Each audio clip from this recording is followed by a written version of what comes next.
probably one of the most interesting books I've read in forever. And we have Slash here. It's all about him. Please welcome Slash.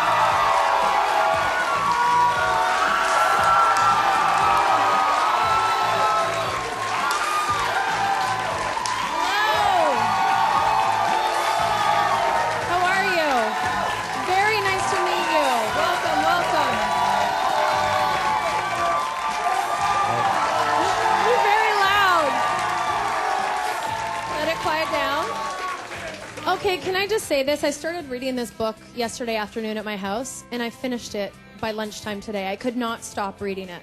Seriously? No, I swear on my death. By the time I was done it, I was kind of like, I felt brain dead because I had all this information. I was like, I needed to get a coffee to have some. It was unbelievable, though. I couldn't put it down. Thank you. So, there's so much to talk about in this book, but I wish you were here for like a full hour so we could get to every single topic because it's so interesting. Some of the things like why Guns N' Roses broke up. That was the main reason I wrote the book. Trashing hotel rooms. There's stories about STDs. There's this. It's just amazing. But I just want to ask you why you decided to put it all down. Well, what happened was I decided I was going to write the book because I wanted to set the record straight on a lot of the Guns N' Roses mania that's been going on. And so we figured the best way to do it was to do it in book form. And this is why the timing is such, is because in the last couple of years, the Guns N' Roses stuff has been overwhelming. And because of Velvet Revolver, and I'm out doing press all the time, I have to deal with 15% or 20% of Guns N' Roses questions, Always all the same asking about stupid it. stuff. Yeah.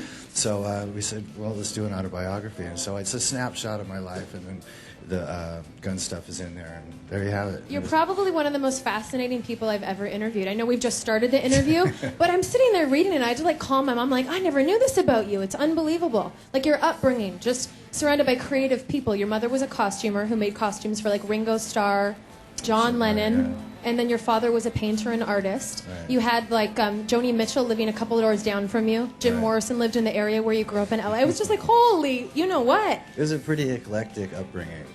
But it was good. It sort of prepared me for the life I was going to lead later, That's it. Well, of course, you're a little rock star in training. You'd have to think that would have some sort of impact on your career as an artist, right? It's funny, too, because I have 2 boys.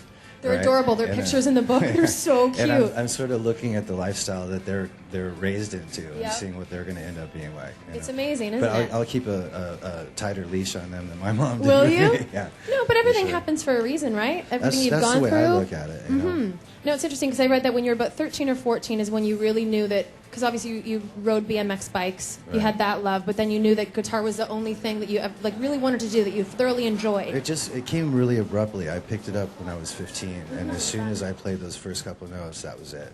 Yeah, because that's amazing to me, because I think back to when I was 13 and I didn't know what I wanted to do with my life. Yeah. So what was that moment like for you? I didn't know what I wanted to do with my life either. The only thing is I discovered guitar, and I was completely absorbed in that.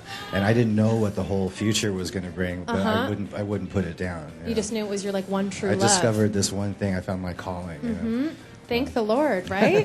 Thank the Lord that happened. Well, no, speaking of it, because obviously Guns N' Roses was, one of the best rock bands of all time, right? It definitely was, yeah. Absolutely. And you talk a lot about it a lot in this. But one of the things that I never knew is that you guys kind of found each other in a LA, it was a free newspaper kind of thing, like a wanted ad? Yeah. That's just crazy. It's basically the Classifieds. It's called The Recycler.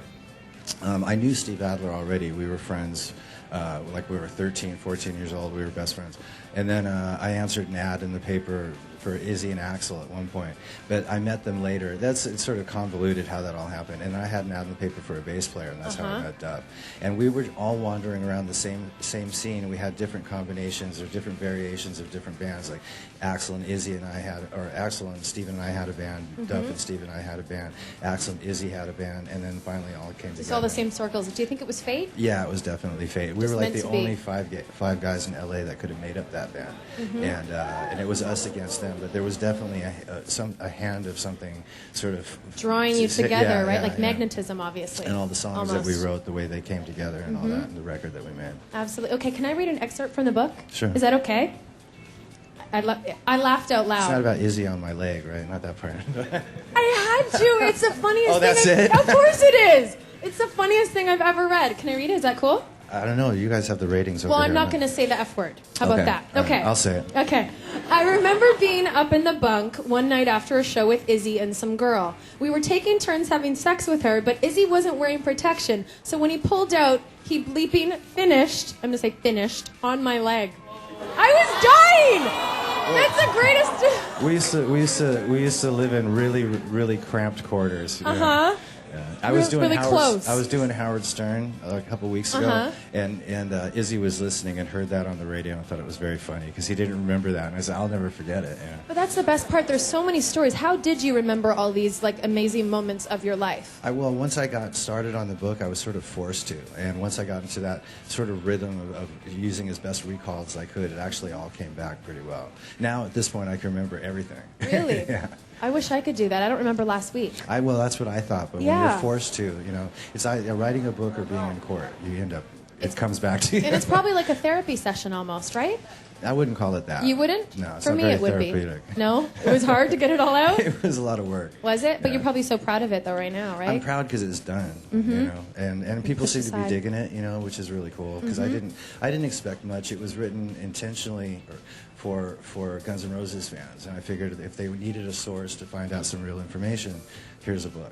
But I didn't expect everybody to pick it up. That's what I mean. Whether you're a Guns N' Roses fan or not, anybody that loves reading will love this book just because of the stories. Thank you very much. You know what I'm saying?